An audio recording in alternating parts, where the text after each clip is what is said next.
সফল ব্যক্তিদের একটা গুণাবলী হচ্ছে এরা কমপ্লেইন করে কম, কমপ্লেইন করে কম, তারা শুকরিয়া করে বেশি। দে আর ভেরি গ্রেটফুল, তারা শুকরিয়া করে বেশি।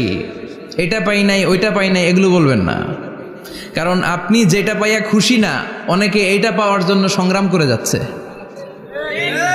আপনি এখন যেই জায়গাটাতে আছেন, এই জায়গাটাতে পৌঁছা অনেকে স্বপ্ন।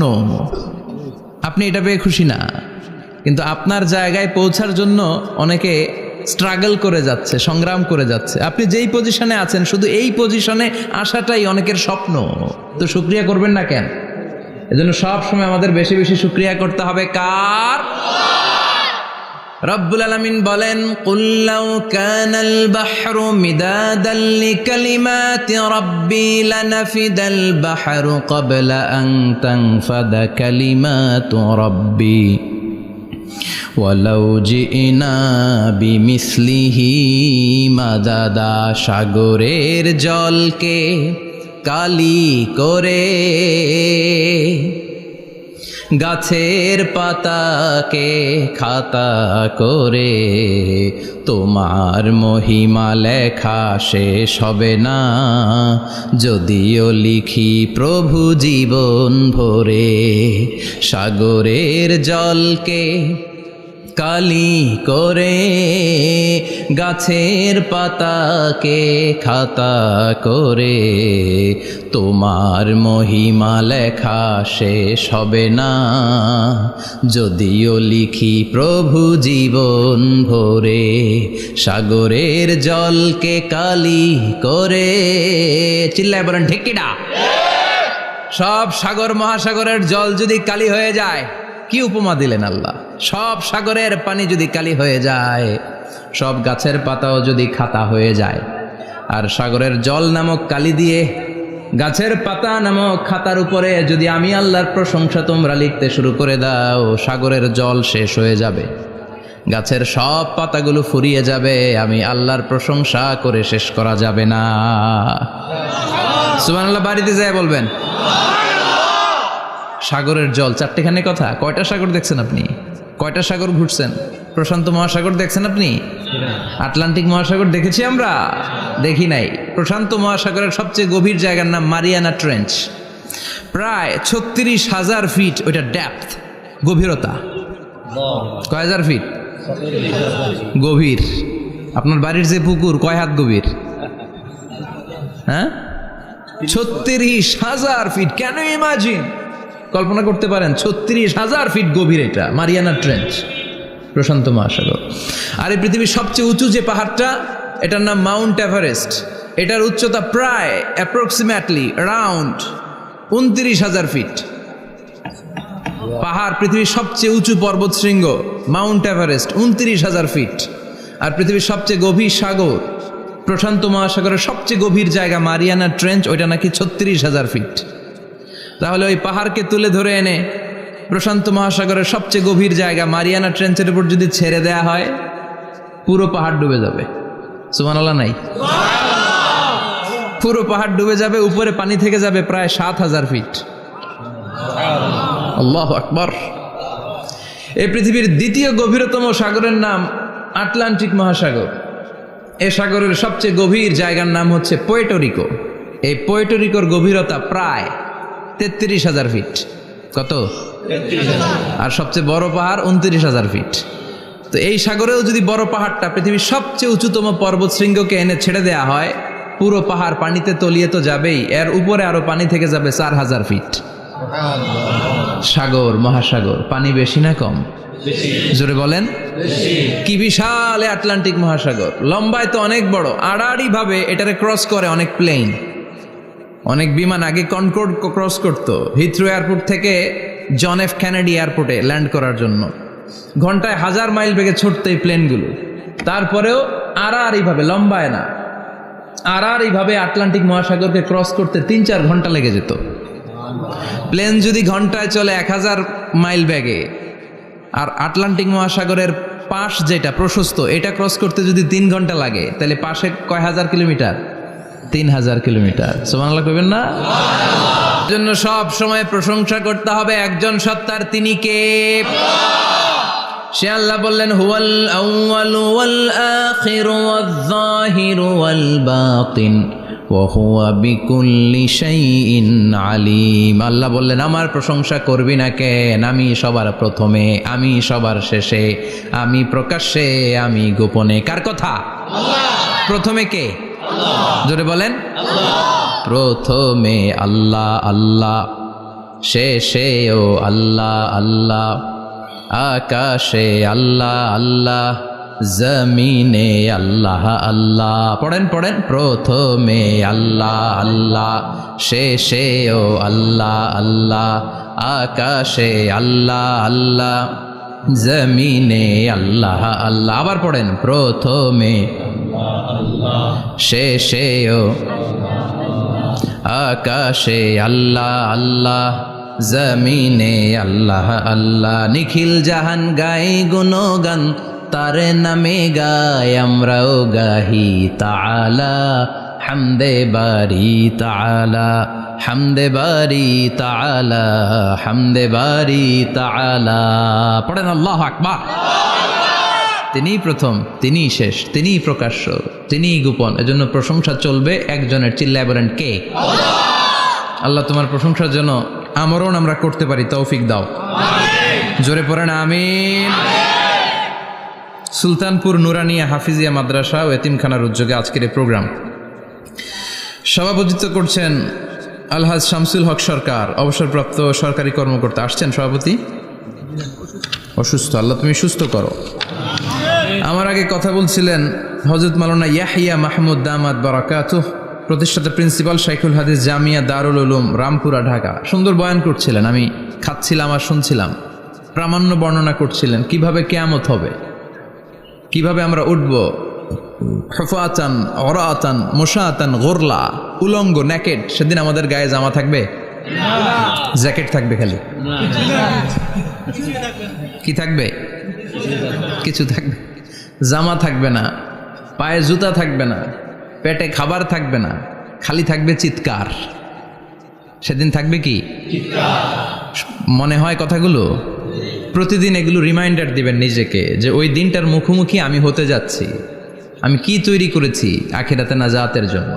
প্রতিদিন ভাবতে হবে যে দাদা চলে গেল, বাবা চলে গেল, আমিও ওই একই পথের যাত্রী। দ্য ডেস্টিনেশন ইজ সেম, গন্তব্য এক, কেউ আগে কেউ পরে। এটাই ওয়াজ, এটাই দামি ওয়াজ। এটা মনে রাখলেই মানুষ আর চুরি করতে পারে না, মিথ্যা বলতে পারে না, ইফটিজিং করতে পারে না, পরকিয়া করতে পারে না, মতের বিরুদ্ধে গেলে তারে রামদা দিয়ে কোপাইতে পারে না। চিল্লা এখন ঠিক কিনা? এটাই হচ্ছে ইসলাম। আখিরাতের স্মরণ, যিকরাদ্দার, চলে যেতে হবে। ছোট্ট আছি, বড় হব। এই যে দাড়ি পাকা মুরব্বীরা যারা আছেন, ওনার মায়ের পেট থেকে তো এরকম সাদা দাড়ি নিয়ে বেরিয়েছিল না? ছোট্ট বাচ্চা হয়ে এসেছিল, ওনারা ওয়া ওয়া করে কেঁদেছে। শৈশব, কৈশোর, যৌবন, প্রৌঢ়ত্ব, বার্ধক্য, বয়সের ভার, চুল আর দাড়ির শুভ্রতা। আগে ছিল সিঙ্গেল, হয়েছে ডবল, এরপর হয়েছে মেয়ের বাপ, এরপরে শ্বশুর, এরপরে নানা। This is the circle of life. এটাই সার্কেল, রাউন্ড, এভাবে ঘুরে আবার চলে যেতে হবে। এই চিন্তাটা যদি মাথায় থাকে, ওই লোক টেন্ডারবাজি করতে পারে? চাঁদাবাজি, ইফটিজিং, মিথ্যা বলতে পারে? যৌতুক খেতে পারে? এজন্য সব সময় give yourself the reminder of আখিরা। আখিরাতের রিমাইন্ডার নিজেরাই নিজে দেন। অন্যায় হয়ে গেলে, ভুল হয়ে গেলে রিমাইন্ডার দেন যে থাকতে আসি নাই, চলে যাব। কেউ থাকতে পারে নাই, নবীরাও পারে নাই। যেই মালাকুল মাউত রুহু কবজ করে, ওই ফেরেশতা থাকতে পারছে? চলে গেছে। আমাদেরকে চলে যেতে হবে। আল্লাহ বুঝার তৌফিক দাও। Go back, sit down and have a look to the Quran. বসো, ঠান্ডা মাথায় দেখো কোরআনে কি বলেছে আল্লাহ। প্রবলেম সলভিং মেথোডোলজি, সব সমস্যার সমাধান এই কোরআনে আছে না নাই? এই কোরআনের মাজলিসে আজকে আসতে বসতে পেরে খুশি না বেজার? কম না বেশি? আসুন আমরা আল্লাহর দরবারে শুকরিয়া জানাই আর পড়ি আলহামদুলিল্লাহ। প্রাণটা খুলে পড়েন আলহামদুলিল্লাহ। আল্লাহর একটা ডাক দেন, বলেন ইয়া আল্লাহ। আরো জোরে পড়েন ইয়া আল্লাহ। আল্লাহ তুমি কবুল করো।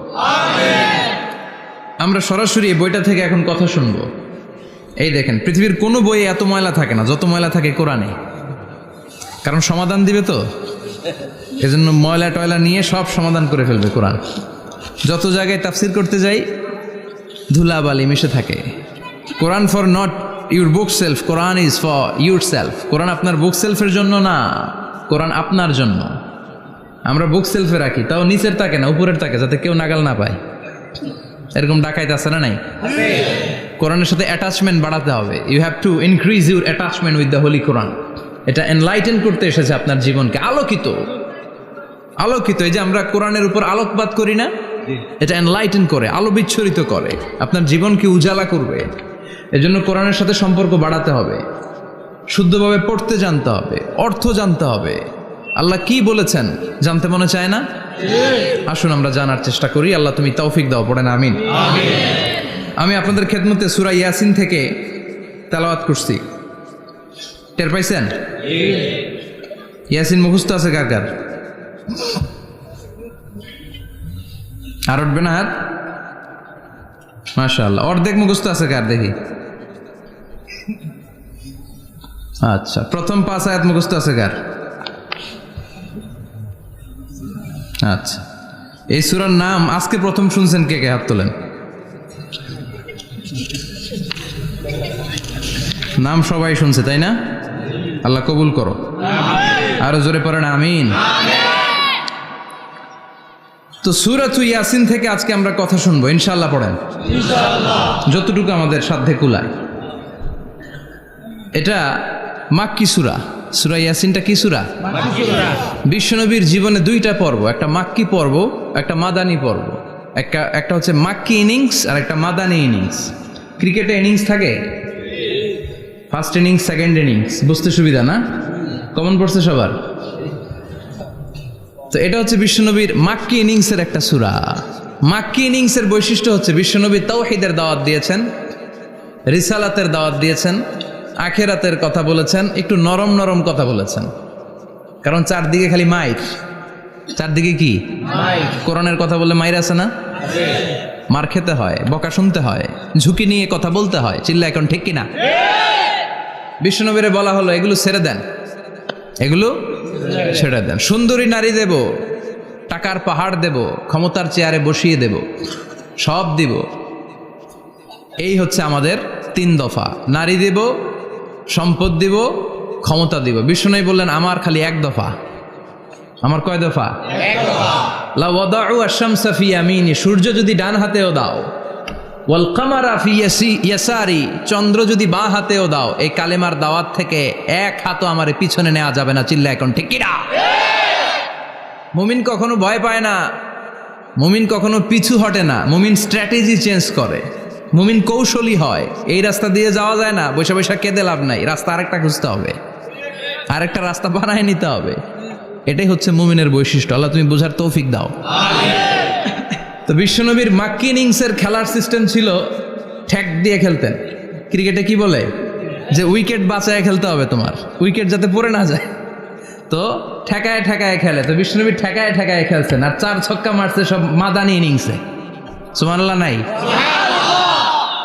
মাদানী ইনিংসে বিশ্বনবী গর্জে উঠলেন, জ্বলে উঠলেন আপন শক্তিতে। রবি না? তো বিশ্বনবী মাদানী ইনিংসে যেটা করেছেন সেটা হচ্ছে সমাজ সংস্কার করেছেন। He was a very good reformer of the society, as a father, as a husband, as a reformer of the society, as a lawgiver, as a lawmaker, as a commander and as a messenger. Muhammad is the superman of the world. স্বামী হিসেবে, বাবা হিসেবে, নেতা হিসেবে, নবী হিসেবে, সমাজ সংস্কারক হিসেবে, আইন প্রণেতা হিসেবে মুহাম্মদ হচ্ছেন এই পৃথিবীর জন্য সুপারম্যান। তার কোনো তুলনা হয় না, বিশ্বনবীর কোনো তুলনা হয় না। Beyondless, boundless, bottomless. তারা নিয়ে কথা বলতে গেলে সময় ফুরায় যাবে, মাইকের ব্যাটারি শেষ হয়ে যাবে, মাগার কথা শেষ হবে না। এজন্য ওনার জীবনের ক্ষেত্রে বলা হয় বিয়ন্ডলেস, বাউন্ডলেস, বটমলেস। অসাধারণ ব্যক্তিত্ব, সুপার ক্যালিফ্রাজিলিস্টিক এক্সপিয়ালিডোসাস, অসাধারণ।